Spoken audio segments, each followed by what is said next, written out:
እነሱ ራሳቸውን ከጌታ ኢየሱስ በላይ ንጹህ አድርገው ነው የሚያዩት። እነሱ ራሳቸውን ከኢየሱስ በላይ ንጹህ እንደሆኑ የሚያስቡት ግን ምንድነው እንዳልኳችሁ በራሱ እንደው አንድ ሰው ሐሳቡን በዜማ ስለገለጠ አንተ ኃጢአት ሰርታል በዜማ ገልጣል ሐሳብህን ምናምን ሳይሆን ያው ያ ሐሳብ እንግዲህ በጣም ምንድነው ስሙ የዓለም ሐሳብ ስለሆነ በዜማ ሲሆን የሆነ አቅም ያገኛል። ምን አይነት አቅም ነው የሚያገኘው? የእናንተን ልብ የመግዛት ቀስ በቀስ ልባችሁን እየገዛ ይሄድና የሆነ ሰዓት ላይ በልባችሁ ላይ ዓለም ትሰለጥናለች፣ ዓለም ትነግሳለች። ባርጋችሁ ስሙ ፕሊዝ። ጤናማ ግጥም ቢኖረው ራሱ ቀስ በቀስ እየተውከው ሄድ። አሁን ላይ ዘፈን የማታዳምጡ ልጆች ግን በርቱ፣ በፍጹም ወደ ዘፈን እንዳትመለሱ እንደው በጌታ ብላችሁ ማለት ነው። እኛን ማለት ዘፈን ስሙና አትስሙ ብሎ ለመናገር ሞራል አለው። በእውነት ሞራል አላችሁ ፕሮቴስታንቶች፣ በተለይ ጴንጤዎች ሞራል አላችሁ። በምን ሞራላችሁ ነው? ይህን እኮ በትንሹ ማሳያችሁ እኮ ዘሊበን ማሳያችሁ በትንሹ ማለት ነው።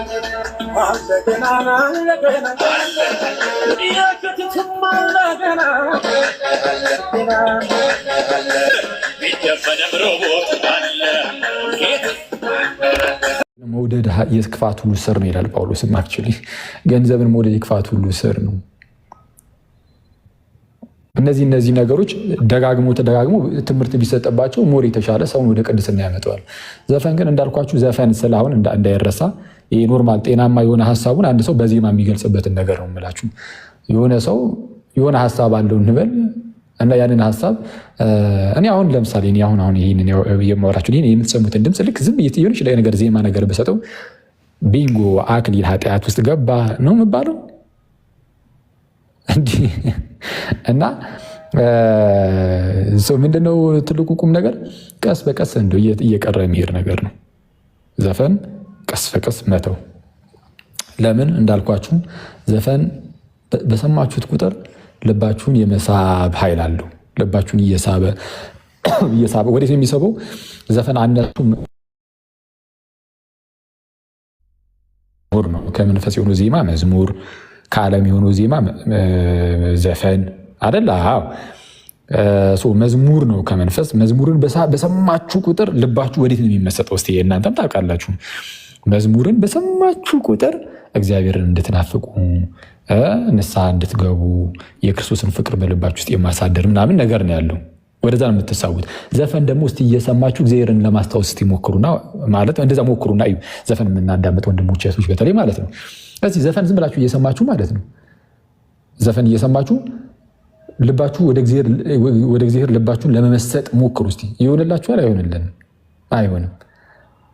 ለምን? አነሳሱ ራሱ ጋይዝ ከዓለም ነው። ዘፈን ሲነሳ ከዓለም ነው የተነሳው። ከዓለም ስለሆነ የዘፈን ኃይሉ ምንድን ነው? ቀስ በቀስ ልብህን ወደ ዓለም እየወሰደ ይሄዳል። ከዛ በላይ የሆነ ሰዓት ላይ ሳታስበው ዓለምን በጣም የምትወዳት ሊያደርግህ ይችላል። እንደዛ ሊያደርግ ይችላል። እንደዚህ አቅም ስላለው ማለት ነው። እና እንዲህ አይነት ነገር እንዳይፈጠርብን በተቻለን አቅም ከዘፈን መራቅ ነው ያለብን። እኔ አልኮልንም እንደዛው ነው ነገራችን። ሊሆን መጠጥ የሆነችን ነገር አልኮል ነገር ስለቀመስክ በቃ እንደው ኃጢአት ውስጥ ገባህ ማለት አይደለም። እኔ ያው በጣም ጽንፈኛ በጣም ኤክስትሪሚስት የሆኑ የሀገራችን ጴንጤዎች በጣም ፈኒ ናቸው፣ ያስቃሉ። ማለት እነሱ ራሳቸውን ከጌታ ኢየሱስ በላይ ንጹህ አድርገው ነው የሚያዩት።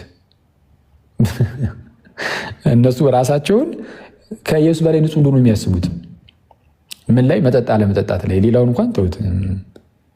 ምናልባት ከብዙዎቻችሁ የባሱ ሊሆኑ ይችላሉ። አይተዋል። ጌታ ኢየሱስ ለምሳሌ በዛ በሰርግ ላይ እንግዲህ ያመጣውን ውሃውን ወደ ወይን ሲቀየር አይተነዋል። መቼስ ያ ወይን አልኮል አይደለም የሚል ሰው የለም አይደል? እዛ ሰዎቹም እንዳሉት ሲቀምሱት እኮ ቀመሱትና እንዴ ምንድነው አስቀድሞ ደናውን ያቀርቡና ከሰከሩ በኋላ ግን ሰዎቹ መናኛውን ያመጣሉ። አንተ ግን እስካሁን ደነኛውን አስቀምጣልን ይላሉ። ደነኛው የሚያሰክር ነው እኮ ራሱ። አክቹሊ ጌታችን እንደዚህ አይነት ወይንን ሰርቷል፣ ሰዎች እንዲጠጡ እንዲሰክሩ ግን አይደለም። ኦፍኮርስ ስካርን ጌታ የሚፈቅድ አይደለም። እና ጴንጤ በቃ ከኢየሱስ ክርስቶስ በላይ ንጹህ ነው። በነገራችን ላይ ጴንጤ ከኢየሱስ በላይ ንጹህ ነው፣ ከጳውሎስ በላይ ንጹህ ነው። ጢሞቴዎስንም እንደመከረው ማለት ነው። ይህን ጠጅ ጉንጨት በላ ላለው ለህመሙ እና እንደዚህ አይነት ግብዝነት እኔ ጴንጤ ምስል ባይዞ እኛ ሀገር ያሉ የአንዳንድ ልጆች እንጂ በውጭ ዓለም እኔ ፕሮቴስታንቱ እኔ ባለፈው እንደ ዳዊት ፋሲልም ሲናገር ሰምቼው ነበር። ዳዊት ፋሲል የተባለ አንድ ወንድም ፕሮቴስታንት መምህር ነው።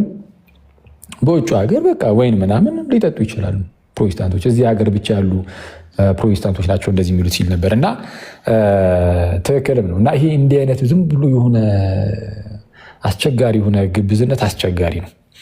እና ምን እያልኳችሁ ነው ጋይስ? መጠጥ እኔ አሁን ፐርሰናሊ መጠጥም በነገራችን ላይ አልጠጣም፣ ግን አክሊል መጠጥ አይጠጣም የሚገርም ነው። እንደው እንዴት አይነት ክርስቲያን ያስብላል? አያስብልም ጭራሽ። አሁን እናንተም ራሳችሁም በነገራችን ላይ መጠጥ ጭራሹኑ ባትቀምሱ፣ ዘፈን ጭራሹኑ ባትሰሙ በቃ ጥሩ ክርስቲያን ምናምን ያን ያህል እንደዛ የሚያደርጋችሁ አይደለም። በቃ ምንም የሚካበድለን ነገር የለውም። ተራ ነገር እኮ ነው በጌታ ስም። አሁን ዘፈን አላዳመጥክምና መጠጥ አልጠጣህምና እንደ አደገኛ ክርስቲያን ራስህ ልታይ ነው እንዴ? ይህ ዝም ብሎ ተራ ነገር ነው። በጣም ተራ የመጨረሻ ተራ ነገር ማለት ነው። ግን የሚቀምስ ሰው ቢኖር ማለት ነው ለምሳሌ መጠጥ አንቃወመውም አይደለም። ግን ምን ብለን ግን ማለት ምን አይነት ሀሳብ ልንሰጥ እንችላለን?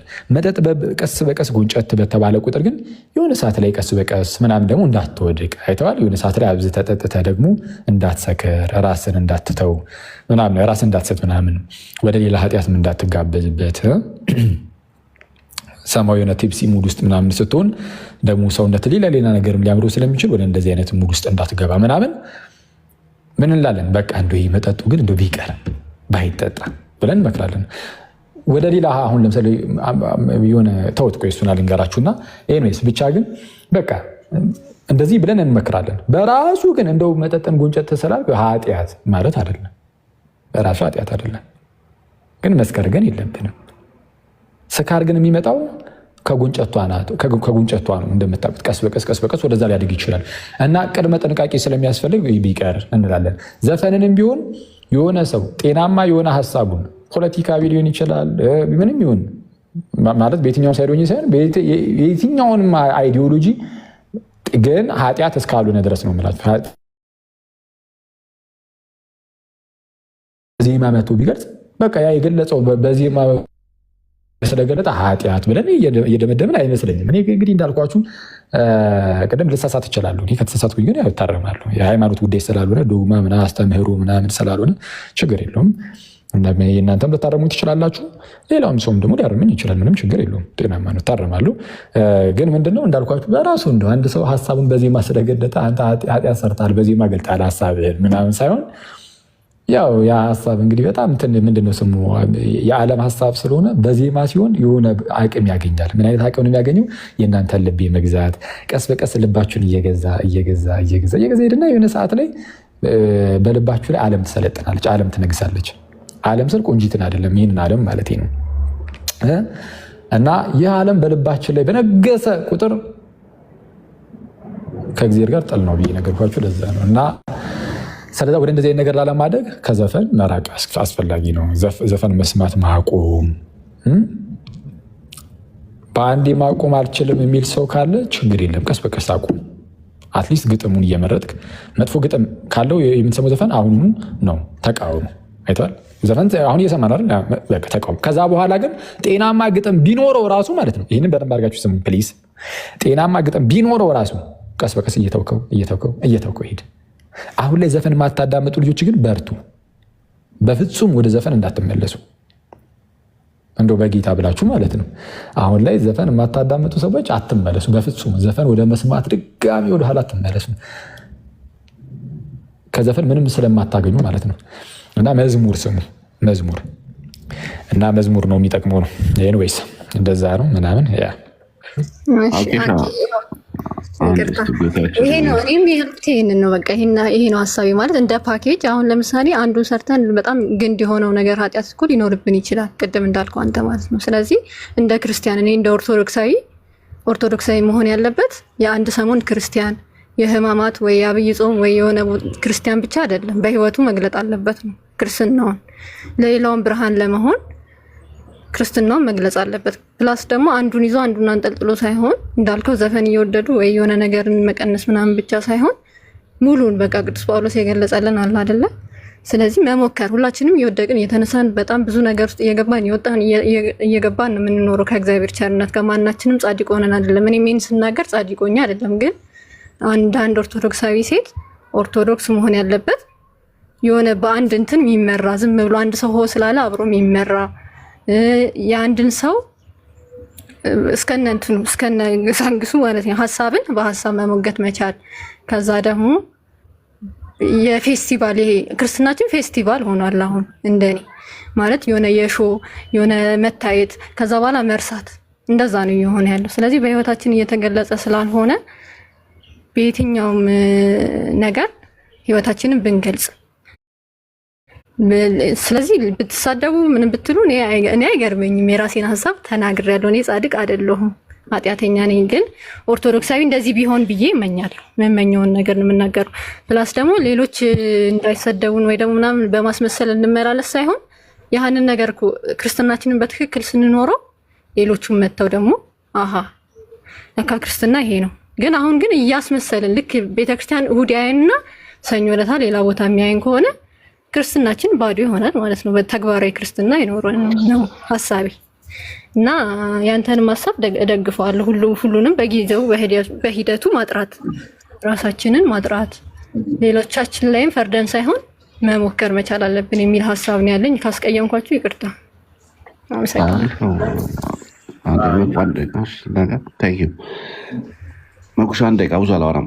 አሪፍ ናሰብሽው እህታችን፣ በጣም ደስ ይላል፣ በጣም ደስ ይላል። ግን አኬ በጣም ሁለት ያነሳቸው ነገሮች በጣም ተመችተውኛል። በተለይ ስለ ሙዚቃ ይወራል እንጂ የገንዘብ መውደድነትና የግብዝነት የትዕቢተኝነት ሁለቱ ትዕቢትና ገንዘብ እንዳይ ብዙም አይወራም ያልከው ነገር እጅግ እጅግ በጣም የሚመች አባባል ነው። ምክንያቱም ብዙ ሰዎች ሙዚቃ ላይ ምናምን ሊስት የሚያስጨንቀን ነው እንጂ እኔ እንኳን የማውቃቸው በአቅራቢያዬም በጣም ብዙ የማውቃቸው አጋጣሚ ኖሮኝ አይቻለሁ እና በሁሉ ነገር ፐርፌክት ሆነው በጣም በሚገርማችሁ በቤተክርስቲያንም በጸሎትም ምናምን ሆነው ገንዘብ ላይ ያላቸው አመለካከት እና ትዕቢት ላይ አቲክ አብሮ የሚሄድ ነገር ይመስለኛል። አንዳንድ ገንዘብ በጣም ሲወዱ ሰዎች ሳይወዱት ትዕቢተኛም ይሆናሉ ይመስለኛል። ሳምሃው የሆነ የሚገናኝ ነገር አለው። ብቻ ግን አሁን ሙዚቃው ላይ ያ ሁላችንም ሰው የሚያርገበገበው ነገር ላይ አስተያየት መስጠት ስለምንወድና እህታችንም እንዳለችው ዊዛውት ሪዝኒንግ እና ሎጂክ ነገሮችን በሀሳብ ሳንሞግት መከተልን የሰው ልጅ ቲዎሪ ስለሆነ ከዛ ውጭ ግን አኬ በደንብ ብትሄድበት ጥሩ ነው ብዬ አስባለሁ። ይሄ በተለይ ገንዘብ መውደድ እና ትዕቢተኝነት እጅግ እጅግ በጣም በጣም በጣም መጽሐፍ ቅዱስ ላይም የክፋት ሚስጥር የክፋት ሁሉ ስር የሆነው ገንዘብ ስለሆነ በገንዘብ በኩል ያላቸው ሰዎች አሉ፣ ብዙ ሰዎች አሉ። ወደ ሀሳብ ለመለስና ላይክ ብዙ ነገር ፐርፌክት ነው፣ በጾሙም በክርስትናውም በምናምን ፐርፌክት ሆነው በገንዘብ ላይ ግን የማይደራደሩ በጣም በጣም በጣም ከባድ የሆኑ ሰዎች ስላየሁኝ በቤተክርስቲያን ውስጥ እነዚህ ምናምን ያጋጥሙ፣ ግን ሙዚቃ አይሰሙ ጨራሽ አይደለም ለመስማት እድሉንም አይሰጡም። የሚገርማችሁ ነገር ነው ሰዎች ምላችሁ ማለት ነው። ጨራሽ ሙዚቃ እንኳን ባለፈበትም አይሄዱም፣ መጠጥም አይጠጡም፣ ክለብ ተውት አይሄዱም ጨራሽ። በጣም ስነስርዓት ያላቸው ሰዎች ናቸው። ግን ገንዘብ ላይ ከመጣችሁባቸው ከምድር ነው የሚያጠፋችሁ እና አጋጥመውኛል። እና አኬ ያነሳ ፖይንት በጣም ደስ የሚል ነው። እሱ ላይ በደንብ ወደፊት ብንትልበት የሚደገፍ ይመስለኛል።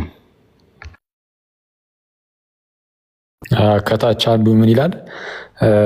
ብርማ አላበድርም ብሎታል ይለኛል። አስቸጋሪ ነው እና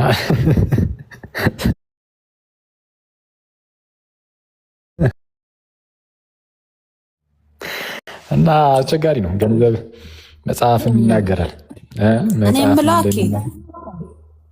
እሺ አንድ ያለ ላወራ በመቤት አፋፊና ስለኛችል ዛሬ ተነስተሽብኛል። ማታ ያንን መዝሙር እንዳከፍትብን ፈራው። ኖ አይ ስለዚህኛውማ አልኖራለን። በቃ ጨርሰናል። እሱ ላይ እኔ እኮ አይ መጨረሻ መዝጊያውን እኮ አሁን ላሳምሮ ዝም ብለሽ ተከታተይኝ። ያምሻል፣ ይደፋል። ዘፈን ሁሉ ሲጀመር ኃጢአት ነው ብዬሽ እኮ ነው የምዘጋውን። ያምሻል። ማን መቀጥቀጥ ይፈልጋል? አይ ግን ምንድነው ቁም ነገሩ? ገንዘብን እውነት ነው ይሄ ገንዘብን መውደድ እውነቱን ለመናገር በተወሰነ ዲግሪ ብዙዎቻችን ላይ ሊኖር ይችላል። ያው አንዳንድ ጊዜ በጣም ዲግሪው ከፍ ሲል እሱን በጣም አደገኛ እየሆነ የሚሄደው አክቹዋሊ በትንሹም ቢሆን ባይኖር ጥሩ ነው። ግን በአንድም በሌላም ግን ገንዘብን የመውደድ አይነት ነገር ሊታይ ይችላል ብዙዎቻችን ላይ። ግን መጽሐፍም ሲመሰክር ገንዘብን መውደድ የክፋት ሁሉ ስር ነው የሚለው። ማለት አንዳንድ ጊዜ አይታችሁ ሊሆን ይችላል። ገንዘብን ሰው ምን ያህል ሊወድ እንደሚችል ማለት ለወንድሙ ላይ ራራለት ይችላል። ለስጋ ወንድሙ ለእናቱ ልጅ ማለት ቤተሰቡ ሊገድድ ይችላል ለገንዘብ ብሎ ባይዘ እንደዚህ አይነት ነገር ዜና ሰምታችሁ አታውቁም? እንደዚህ አይነት ወሬ ሲወራ ምናምን ገንዘብ ለማግኘት ሲል ሰው ቤተሰቡን እንኳን አሳልፎ ሊሰጥ ይችላል። ይሄ በጣም አሁን እንግዲህ ይሄ በጣም አስቸጋሪ ነው። ሰው ገንዘብ ለማግኘት ወይም ገንዘብ ለመውሰድ ሲል ሌሎች ሰዎችን አሳልፎ ሊሰጥ ይችላል። ኢቨን ቢሞቱ እንኳን ግድ ላይሰጡ ይችላል። እና በዚህ ደረጃ ገንዘብ የሚወድ አለ። ግን በዚህ ደረጃ ባይሆነ ራሱ ማለት ነው መለስተኛ የሆነ ጠንከር ያለ ፍቅርም ደግሞ ሊኖር ይችላል። እና እሱም በጣም አስቸጋሪ ነው። እንደዛ ሲሆን ደግሞ በጣም በቃ የሆነ እያንዳንዱን ነገር ከገንዘብ ጋር ማነካካት ትፈልጋለህ። ምንም አይነት ነገር አገልጋይ ከሆንክ አገልግሎትን ከገንዘብ ጋር፣ ሌላም ምዕመን ሆነህም ኖርማል ሌማንም ሆነ በተለያዩ በእንቅስቃሴ ውስጥ ገንዘብ ተኮር ብቻ ትሆናለህ። የሆነ መኒ ኦሪየንትድ አይነት ሰው ትሆናለህ። እያንዳንዷ ጉዳይ ላይ ከሳንቲም አንጻር ነው የምታሰረው እና ይህ በጣም ከባድ ነው። ፍቅርን ያቀዘቅዛል። ነገሮችን የምታደርገው ከገንዘብ አንጻር ሲሆን ከፍቅር አንጻር መሆኑ ይቀራል። ከፍቅር አንጻር ካልሆነ ደግሞ በእግዚአብሔር ዘንድ ደስ የሚያሰኝ አይሆንም ነው። ትዕቢትም እንደተባለው ነው። ኦገስትንም እንደሚናገረው በቃ መላእክትን ከሰማይ ወደ ምድር ይጣላቸው ትዕቢት ነው የሚለው። መላእክትን ኢማጂን ከሰማይ ወደ ምድር የጣላቸው ትዕቢት ነው። ሰዎችንም ከምድር ወደ ሰማይ የሚያወጣቸው ትህትና የሚለን። ሰይጣንን ድል የምንነሳበት ትልቁ መሳሪያችን ትህትና ነው እና ጌታችንም እንደዛ ነው ያለው። ከእኔ ተማሩ ብሎ እኔ ትሁት ነኝ ነው ያለው። ከእኔ ተማሩ ካለ በኋላ እኔ በልቤ ትሁት ነኝ ነው ያለው። ትሁት ነኝ። ስለዛ የትህትናችንም የታይታ አይነት ነገር እንዲሆን ቀስ በቀስ በሱ ማደግ ምናምን እነዚህ ነገሮች ላይ ያው እዚህ ላይ ቢሰራ ጥሩ ነው ለክርስቲያን ማለት ነው። ሌሎች ነገሮችም እንዳሉ ነው፣ ዝሙቱ ምናምን እንዳለ ሆኖ ማለት ነው። ዝም ብለን እንትናል ሄድንበት ምናምን ብዙ ግን በአጭሩ እንኳን አደረሳችሁ እናንተ ሰዎች። ቤቲሻም ቴንኪዩ ጥሩ ሀሳብ ነው ያንቺም ሀሳብ። ምናልባት መጀመሪያ ያልተግባባን ይሆናል እንጂ ጥሩ ሀሳብ ነው ያነሳሽው አንቺም። ቤቲሻ ገንዘብ ላይ እንዴት ነሽ? ገንዘብ ላይ ታወጫለሽ? አብድር ልጥላት ነው በውስጥ እንዳልዘረግፋችሁ አፈናችሁ እኮ በቤቴ ምንድን ነው እንዲ አታይም እንደ ቤቲሻን ገንዘብ ላይ እንዴት ነሽ ጠይቅልኝ እያለ እኮ ነው።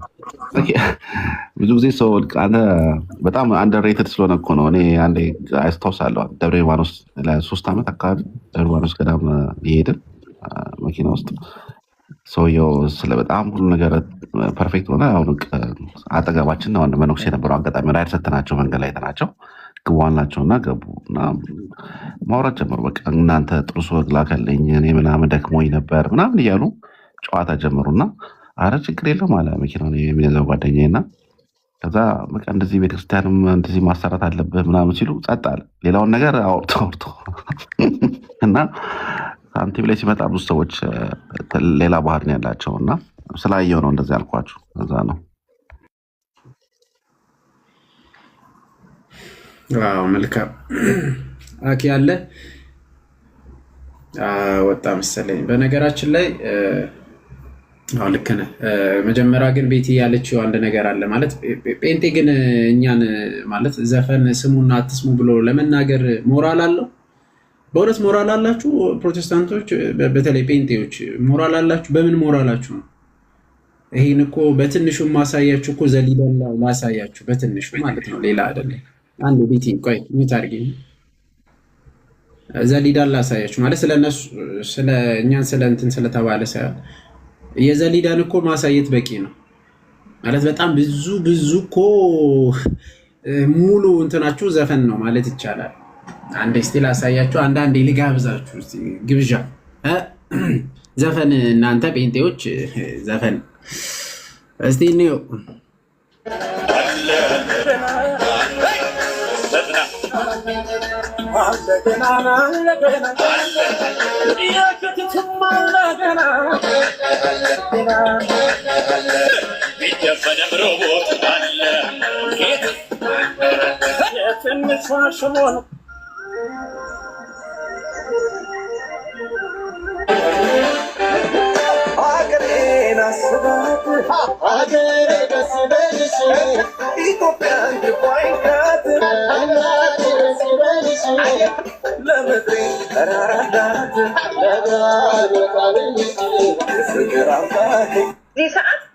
ኢየሱስ የመጣ ከሰማያት ለኛል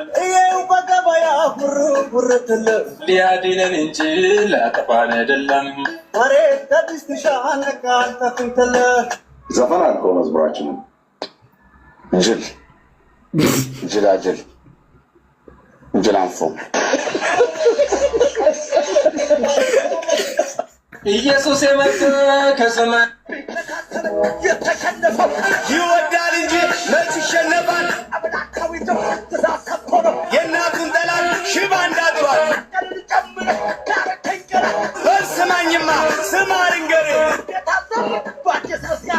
የሰራችውን ቆራጧ እናትን ሸርፌ እባላለሁ። የክብር ችግር ያልነበረብኝ፣ የመድረክ ችግር ያልነበረብኝ፣ የስም ችግር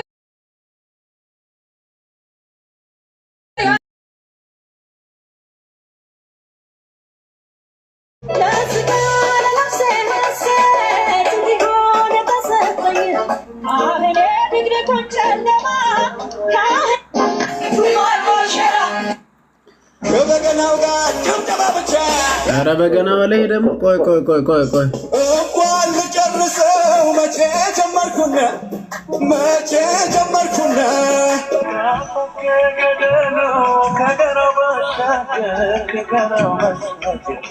የአምላኬ ግርማው አያልቅም ቢወራ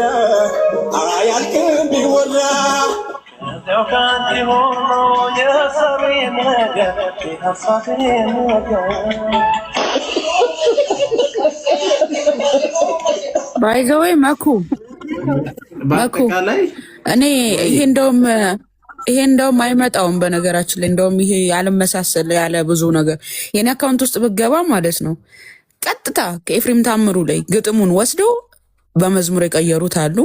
ቀጥታ ከቴዲ ላይ ወስደው ግጥሙን በመዝሙር ለኢየሱስ ሲቀይሩት ማለት ለምሳሌ ለሴት የተዘፈነው ለኢየሱስ በመዝሙር ሲያቀርበው ማለት ነው። ገብቷችኋል? እንደውም የኔ አካውንት ላይ ገብታችሁ ብታዩት ያ ነው ቁጭ ያደረገው ማለት ነውና ኧረ የሁለቱም የሙስሊሞችም አሁን አንዱ ስለዚህ ተነስቶ እንኳን ሙስሊም አደረገኝ ምናምን እያለ ነበረ እና ከስር እኔ የሙስሊምም ቀጥታ ከእንትን የተወሰደ አለ ማለት ምንም እንዲህ ሳይል ማለት ነው ከነዘፈኑ ለመሐመድ የተዘፈነበት ማለት ነው። የሙስሊምም የጴንጤዎችም እንደዛ ነው። በቃ ከዘፈን ቀጥታ የሚወሰድ አሁን የቴዲም ጠብቁ። በነገራችን ላይ በቅርብ ጊዜ የቴዲም የሆነ ተቀይሮ ጀስት ኢየሱስ ብቻ መሀል ላይ ግባ እንጂ አዘይንድ ዘፈን መዝሙር ብሎ ማውጣታቸው አይቀርም። አሁን በምን ማለት እኛን ለመናገር እንኳ ወደ መዝሙራችሁ ራሱ ዘፈን አይደለም ወይ? ዘፈን ነው በቃ ኮምፕሊትሊ ዘፈን ነው እያየን ያለን እና በዚህ እንትን ማሸማቀቅ አይደለም እንትን ማድረግ አትችሉም። ክርስቲያንን መናገር አትችሉም። አጠቃላይ ግን ከቀደሙ እንደተነገረው ሐኪም ነግሯቸዋል። ዘፈን በራሱ ኃጢአት ሆኖ ሳይሆን ዘፈን የኃጢአትን መንገድ ወይም ደግሞ መጨረሻው ወዴት ያስኪዳል የሚለው ይህንን ማወቅ አለብን። ስለዚህ ዓለምን የሚያስወድድ ከሆነ መተው ነው በቃ መተው። እኛ ከዛ አንጻር ነው የምናየው፣ መተው ነው። ይኸው በቃ ዘፈን አላዳምጥም፣ መጠጥ አልጠጣም። ይኸው መጠጥም ወደ ኃጢአት ወደ ስካር ነው። ስካር መጨረሻው ዝሙት ነው። ስለዚህ መተው ነው በቃ እተዋለሁ ማለት ነው። ስለዚህ ዓላማችን ክርስቲያኖች ወደ ክርስቶስ ማደግ ነው። ቴዎሲስ ነው የኛ መጨረሻ ግባችን፣ ቴዎሲስ ነው፣ ክርስቶስን መምሰል ነው እንጂ የሆነ በቃ ኃጢአት ነው እንደዛ ምናምን ተብሎ አይደለም። እሺ እንደዛ ተብሎ አይደለም። የኃጢአት መንገድ የሆኑት ነገሮችን ከጅምሩ መቋጨት ከቻል ማድረግ አለብን። ካልቻል ቀስ በቀስ መውጣት አለብን ከዛ አይነት ነገር እንጂ የሆነ ሁሉ ዜማ ሁሉ ኃጢአት ነው ብላችሁ እንትን አታድርጉ አይደለም። እና አክቹዋሊ ከዛ ይልቅ ግን እኔ ምን ማሰብ ያለባችሁ ይመስለኛል፣ በጅምላ የምናደርገው ነገሮች በጅምላ የሚደረግ ነገር ብዙ ጊዜ ኃጢአት አይመስለን። ከቻላችሁ ከዘረኝነት ውጡ። የዘረኝነት የትኛውም ሰው አስተሳሰብ የዘረኝነትን በውስጡ አስቀምጦ በእውነት ወደ ጌታ ስጋና ደም እቀርባለሁ ማለት በጣም ከባድ ነው። የእውነቴን ነው የምላቸው። ከባዱ እግዚአብሔር የሚጠላው ይህንን ነው፣ ዘረኝነት ነው። እና በጅምላ ሲደረግ የሆነ እንትን ይመስለናል አይደል? በጅምላ ሲደረግ በጅምላ አንዱ አንዱን ሲጠላ ኖርማል ነው የሚመስለው። እንዳይመስለን፣ ትልቁ እሱ ነው እግዚአብሔር የሚጠላ። በወንድማማቾች መካከል ጠብን የሚዘራ አይደል? ከስድስቱ ሁሉ ዘርዝሮ እግዚአብሔር ይሄን ይጠላል።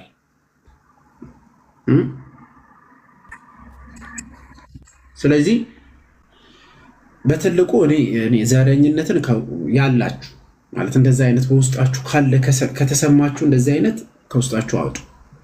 ክርስቲያን ዘር የለው፣ ዘሩ ክርስቶስ። በቃ አንድ ዘር ነው ያለው፣ እሱም ክርስቶስ ነው። መጀመሪያ አዳማዊ ነበረ፣ ወደ ክርስቶስ መጣ። ክርስቶሳዊ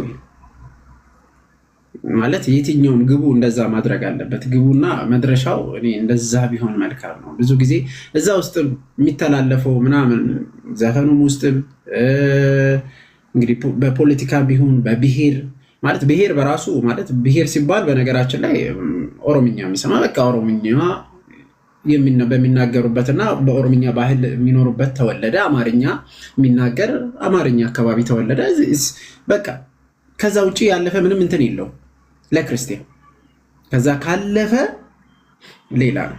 በቃ አንድ ሰው ለእኔ በነገራችን ላይ ሁለት ሰው አብሮ ቢቆሙ አንድ ነጭና አንድ እንትን ሁለቱም ክርስቲያን ቢሆኑና ክርስቲያኖች ሆነው ኦርቶዶክስ ሆነው በፊት ለፊት ቢቆሙ በምንም እንትን ሊለያቸው አልችልም።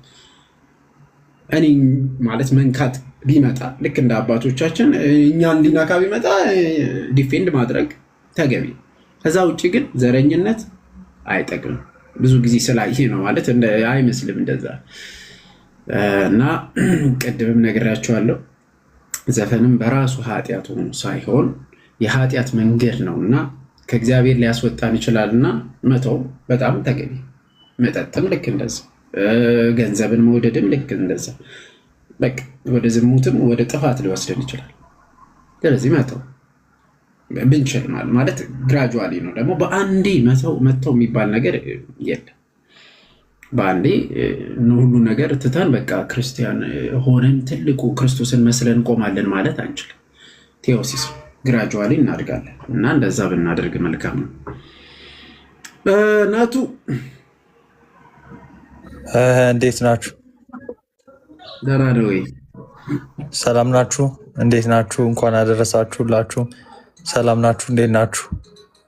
እንኳን አብሮ አደረሰ። ምንድን ነው ኮሜንት ላይ አስሬ ጀሚላ ጀሚላ የምትለው ወንድማችን ማለት ከየት ነው የምትመጣው? ጀሚላችሁን አግቡ ብሏል ያ ኡስታዝ። በጣም ተመስጠ እያዳመጥክ ነው ማለት ነው የኡስታዙን ንግግር።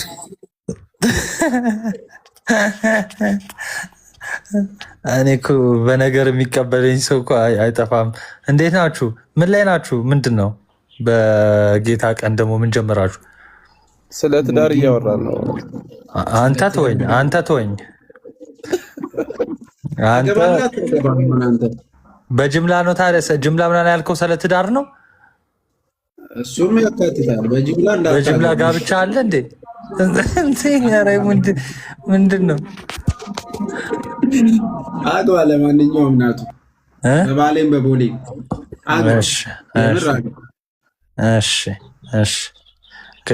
ተቀብያለሁ። የቢኒንም የማማዬንም የዲያቆን መኮንም ተቀብያለሁ።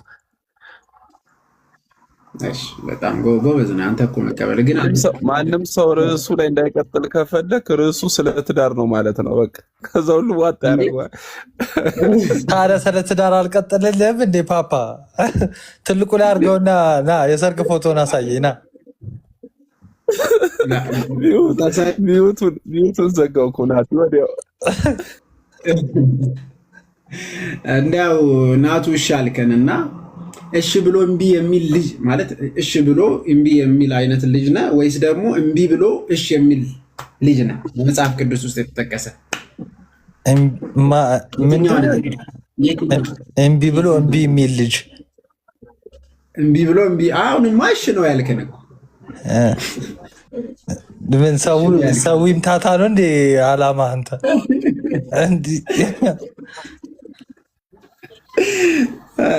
ብቻ አግባናት ሻይ ያው አውቀናል ምናምን በቅርብ ያው ሽምግልና እንደምትልክ በጣም ግን ማለት ኧረ አንተ ስርዓትን ያዝ እንዴ! የምሽምግልና ነው የምታወራው እንዴ? ነው ያስወርዱት። ኧረ እንዴ! እኔ ግን በጣም የሚገርምህ ማለት ነው የብዙዎችን ሰርግ በልቻለሁ መሰለኝ። በጣም ደብሯቸዋል። አግባ አግባ እያላችሁ ነው። ምንድን ነው ቀጣይ እንዳልበላ ነው እንዴ? በልቻለሁ ነው ያልከው ናቱ? ይቅርታ ሚዩት ታደርጊዋለሽ ወይም ታች ነው ማስወረድ? መብላት ብቻ እኮ አይደለም ወንድማች፣ ይዘም ሄዳል። ቴካዊ ይዘም ሄዳል እና ይሁን እስኪ ብቻ ጸሎት አርጉ። ቀጣይ የትዳር ህይወት እንዴት ምን እንደሚመስል እንደ ትምህርት ብትነግረን ደስ ይላል። ኧረ ደህና ዋሉ። እኔ ሰላም ልበላችሁ ብዬ ነው የገባሁት። የምን ትዳር ብሎ ሊያስጨንቁኝ ነው እንዴ? በጌታ እና ሄኒ አግባ እኔ ነው የተባልኩት እኮ። የሄኒ መውረድ ምን ይባላል? እና እንዴት ነው ሰንበት? እንዴት እያለፈ ነው? እንዴት ነው አመት በዓል ሳምንቱ እንዴት ታለፈ? እግዚአብሔር ይመስገን እኛ ጋር ደህና ነው፣ ሁሉም ሰላም ነው። እስድሮስ ሰላም በለን። ደህና ነው ወይ? ኤሲ ምርጥ ሰው አለ። እሱ የወጣ መስሎኝ ነበር። እንዴት ናችሁ? ደህና ናችሁ? ሰላም በለን። ዳቆም ለኩ ማማይ ኒቆስታታን ቤቲ ናቱ እንዴት ናችሁ? መስገን አምላክ። ታች ያሉስ ይተው እነሱ እኔ አላልኩም። ጠረጴዛው ዙሪያ ስላለን እኛ ለዚያ ታችም ያላችሁ በላይም ያላችሁ እንዴት ናችሁ? ጠረጴዛ ስትል ደስ ትዝ አለኝ። እንትኑ እኮ ቀረ ልምት ሰምተሃል? ሰማያዊው አልፈቀደም ታውቃለህ? ሰማይ አልፈቀደም አልተደሰተም ተባለ እኮ ስለ ነጩ ዙፋን ተብሎ። የነጩ መንበር አምላክ አልፈቀደም ታውቃለህ? ስለዚህ ዝም ማለት እንዲያው ምልክት ከሆናቸውማ ማለት ሪል ምልክት ብሎ ይሄንን ከተቀበሉ እውነትም ወደ ጌታ ቤተክርስቲያን መምጣት አለባቸው። ማለት ይሄንን በቃ እውነት ምልክት ነው። እግዚአብሔር ይህንን አድርጓል። 3 አክሲደንት ደርሶብናል፣ በቃ በዚህ ምክንያት አቆምን ካሉና እግዚአብሔር ይህንን አልወደደም ካሉ እቺ እውነተኛ ጌታ ቤተክርስቲያን ነች ማለት ነው። እንደዚህ ካመኑ ምልክቱ ካመኑ መቀበል አለባቸው ማለት ነው። እውነተኛ ጌታ ቤተክርስቲያን መሆኗንም ጭምር ወደዚች ቤተክርስቲያን እንዲቀላቀሉ ጥሪ እናቀርባለን።